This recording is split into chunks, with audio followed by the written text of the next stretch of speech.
Welcome to Universitas Brawijaya Malang, home to over 60,000 students and a hub of innovation dedicated to building up noble future.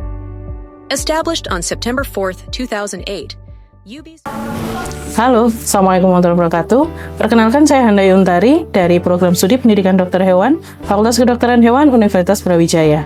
Saat ini, saya akan memaparkan rencana pembelajaran semester untuk mata kuliah patologi sistemik.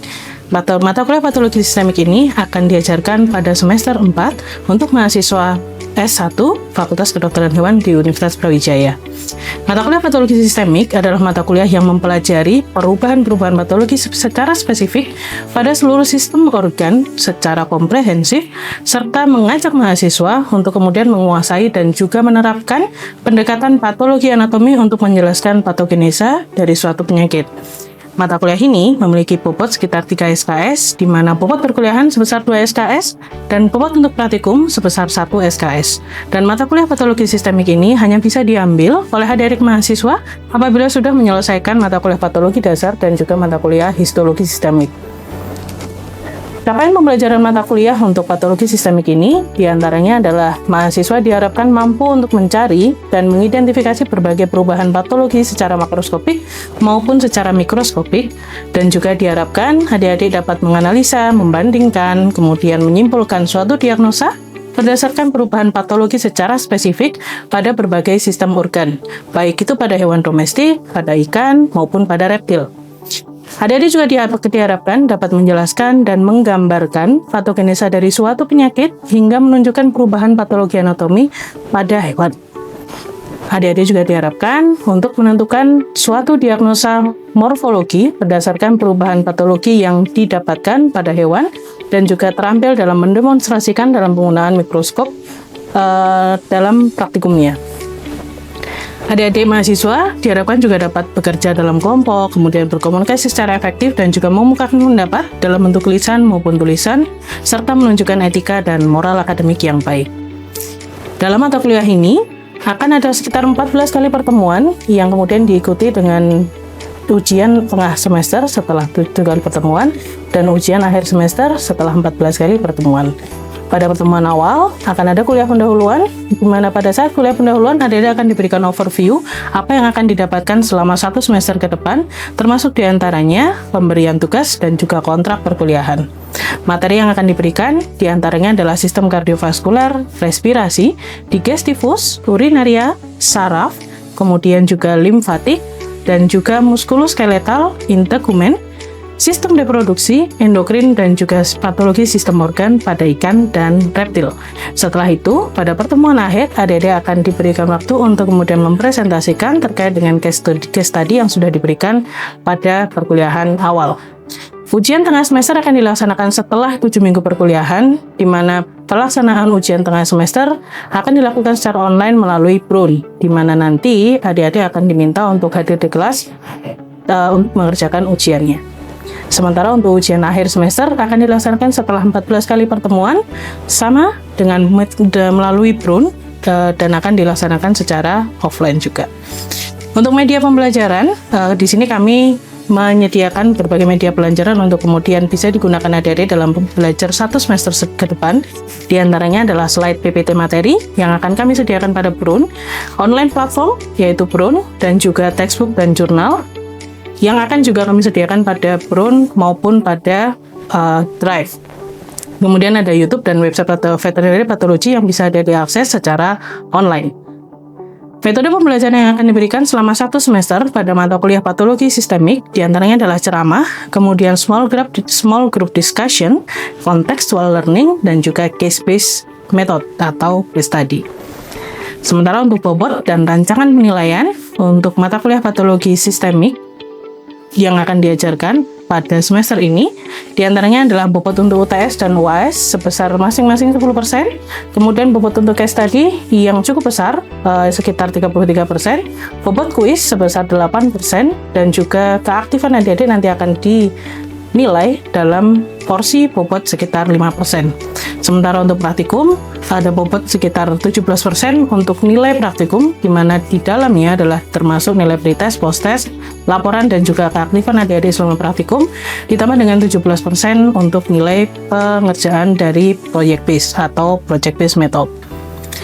Pustaka yang kami gunakan untuk mata kuliah ini, diantaranya pustaka utama yang digunakan adalah Necropsy Guide untuk Dog, Cats, and Small Mammal dari McDonald, kemudian ada Pathology Basis of Veterinary Disease dari Zachary, Atlas Avian Necropsy dari Majo, dan juga Fish Pathology dari Roberts.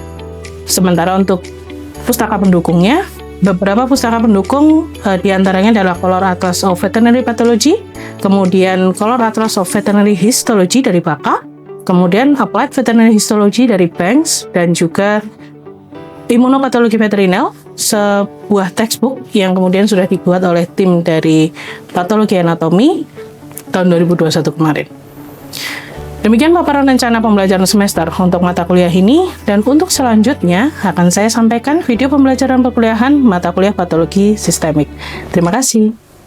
Baik, Assalamualaikum warahmatullahi wabarakatuh. Selamat pagi adik-adik sekalian. Hari ini kita akan membahas atau mempelajari salah satu materi di mata kuliah patologi sistemik, yaitu patologi dari sistem digestivus. Di sini yang akan kita pelajari hari ini adalah sistem digestivus terutama pada mamalia dan juga pada unggas. Oke.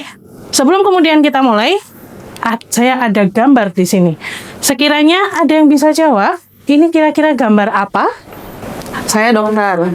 Itu merupakan gambar jaringan lidah yang normal. Oke, baik. Betul, ini adalah jaringan lidah yang normal. Ada yang bisa sebutkan, menurut Anda, kenapa Anda menyampaikan bahwa ini adalah jaringan lidah yang normal? Saya dokter, jadi di nomor 6 itu terdapat bentukan taste bud, kemudian di nomor 4 itu terdapat bentukan glandula saliva. Oke, betul sekali. Di sini memang kalau kita lihat ya, yang di nomor 6 ini ada taste bud, kemudian juga ada glandula saliva. Yang di bagian bawah enggak, ini adalah di bagian dermisnya. Ada yang bisa jawab lagi mungkin? Selain dari yang dua itu? Saya dokter. Di nomor 5 ada lapisan epitel squamous berlapis. Oke, betul. Selain dari taste bud dan juga ada glandula saliva, di nomor 5 ini yang kalian yang tampak tebal, ini adalah lapisan epitel. Di sini adalah epitel squamous yang berlapis. Ada satu lagi yang sebetulnya sangat terlihat. Kira-kira apa ya yang di sini? Ada yang bisa jawab? Yang menunjukkan bahwa ini adalah bagian dari lidah. Saya dokter. Ada papilla circumvallata dengan ciri mempunyai tonjolan di bagian tengah. Oke, betul. Jadi, sebelum kita mulai kita belajar terkait dengan patologinya, di sini yang saya paparkan adalah bagian lidah, tapi bagian normalnya. Tadi sudah dijawab oleh teman kalian. Ini ada taste bud, kemudian di bawah di sini ada glandula saliva. Yang paling menciri adalah di bagian lapisan epitelnya, di mana di sini adalah epitel squamous berlapis atau kemudian pipih berlapis, nggih. Dan yang jelas sebetulnya kelihatan ini ya, tonjolan ini yang tadi dijawab teman kalian, ini adalah papilla circumvallata. Oke. Kemudian kita akan beranjak ke materi berikutnya. Ini sekilas saja, bahwa semoga kalian masih ingat ya, bahwa di semua organ tubuler itu ada lapisan-lapisannya. Oke, di antaranya di sini ada lapisan mukosa, diingat-ingat ya, ada lapisan mukosa, submukosa, muscularis, di mana di situ ada otot polos, oke. Dan yang paling akhir adalah adventitia atau bagian serosa. Kita sering lihat itu adalah bagian yang paling luar, oke. Nah, kita akan lihat kalau patologisnya, ini saya skip saja ya. Patologisnya seperti apa? Kita ambil salah satu saja, nggih, atau beberapa yang kemudian berada di area digestivus, terutama di bagian rongga mulut terlebih dahulu ya, yang kita akan pelajari. Yang pertama adalah palatosisis. Palatosisis ini adalah kegagalan penyatuan palatum. Semoga kalian masih ingat, palatum adalah langit-langit mulut di bagian paling atas. Oke. Kalau dia gagal menyatu, maka seharusnya ini tidak terbentuk. Kalian bisa coba lekatkan lidah kalian ke atas ya. Di situ terkatup ya antara bagian kanan sama bagian kiri. Tapi pada kondisi kongenital, di mana kemudian bagian kanan dan kiri dari palatum durumnya tidak menyatu, itu disebut dengan cleft palate. Atau bahasa terminologi secara patologisnya adalah palatoskisis. Oke, biasanya ini terjadi kalau pada masa embrional, jadi masih di dalam kandungan itu ada kegagalan dari pembentukan atau kegagalan dari mitosis pada bagian palatum durum. Seperti yang sudah dipaparkan di sini, penyebabnya ada berbagai macam. Yang paling utama adalah kelainan dari genetik. Oke. Kemudian kadang-kala kalau kemudian hewannya terlalu banyak mengkonsumsi vitamin A, kadang udah ada pakan tapi kalian kasih lagi sama vitamin A dengan harapan biar matanya cerah, Dok, begitu ya. Kalau terlalu banyak malah justru akan menyebabkan kondisi ini, gitu. Selain itu, kadang-kala pemberian kortisol ya. Kortisol mungkin tidak diberikan secara cuma-cuma, tapi mungkin ada penyakit tertentu sehingga dia butuh diberikan kortisol. Kalau pemberiannya berlebihan, ini juga akan meningkatkan resiko terjadinya cleft palate atau palatoskisis seperti ini. Oke. Selain palatoskisis, kalau tadi kegagalan di bagian palatumnya, kalau yang ini lebih ke arah bibirnya. Kalau di manusia, mohon maaf, biasanya disebut dengan bibir sumbing. Itu namanya kalau di dalam istilah medisnya adalah celioskisis atau cleft lip palate. Ya, ini gambarnya. Ini pada anjing ya. Kelihatan di sini, harusnya di sini kan terpisah ya, bagian hidung dengan bagian mulut. Tapi ini tidak, karena ada kegagalan penyatuan dari bibirnya, maka tampak ada legoan seperti ini. Berbeda dengan yang tadi. Kalau yang tadi palatumnya, kalau yang ini adalah bibirnya yang kemudian tidak menyatu. Berikutnya, kalau tadi berkaitan sama kongenital, masa kongenital yang kemudian menyebabkan kondisi patologis, yang ini adalah kondisi peradangan masih di area rongga mulut, tetapi bukan kongenital. Ini adalah kondisi infeksius. Di sini ada ulcerative stomatitis. Jadi perhatikan pada bagian penunjuk di sini ada area-area yang lubang-lubang.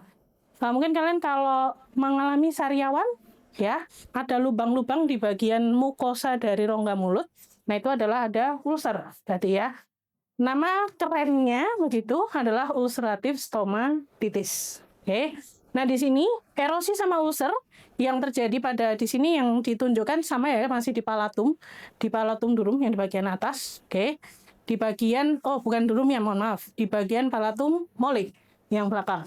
Ya, tadi kalau kalian lekatkan lidah ke atas, geser ke belakang. Di situ ada yang bagian lunaknya. Nah, ini terjadinya di area situ.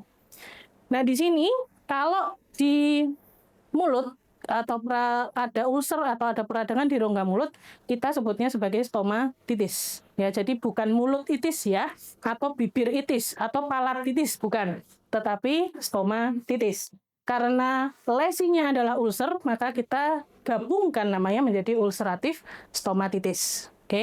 Penyebabnya apa? Penyebabnya macam-macam, tapi yang di sini adalah virus. Jadi virusnya dia akan menempel pada lapisan, kalau tadi kalian ingat ada lapisan epitel ya, yang di atas tadi ada epitel squamous, dia akan nempel di situ, berkembang biak, itu akan menyebabkan lapisannya itu akan rusak terus-menerus. Akibatnya lapisan epitel akan tergerus sampai dalam. Berbentuklah ulcer. Karena jaringannya rusak, maka ada sel radang yang kemudian ikut hadir, sehingga itu kemudian menjadi stomatitis. Kemudian berikutnya, ini secara histologinya atau secara histopatologinya. Kalau tadi bentukan gambar luarnya hanya terlihat merah-merah begitu ya. Kalau secara histopatologinya akan tambah seperti ini. Kalau kalian tadi ingat di lidah tadi ada lapisannya mulus ya, bagus seperti kubah. Nah, ini sudah hilang tuh kubahnya. Sehingga inilah tadi yang saya sampaikan, kalau pada ulcerative stomatitis akibat bovine viral diarrhea tadi, virusnya akan menginfiltrasi di bagian sini, di bagian lapisan epitelnya, yang harusnya seperti bagian ini yang saya tunjuk, menjadi rusak seperti ini. Inilah yang disebut dengan ulcer. Semoga masih ingat definisi ulcer adalah hilangnya lapisan mulai dari mukosa sampai ke paling dalam adalah si submukosa. Ya. Terus kemudian juga bisa ditemukan di sini adanya infiltrasi dari sel-sel radang. Ini tampak di bagian sini. Yang ini juga menyebabkan area di sini berwarna lebih merah. Oke. Kemudian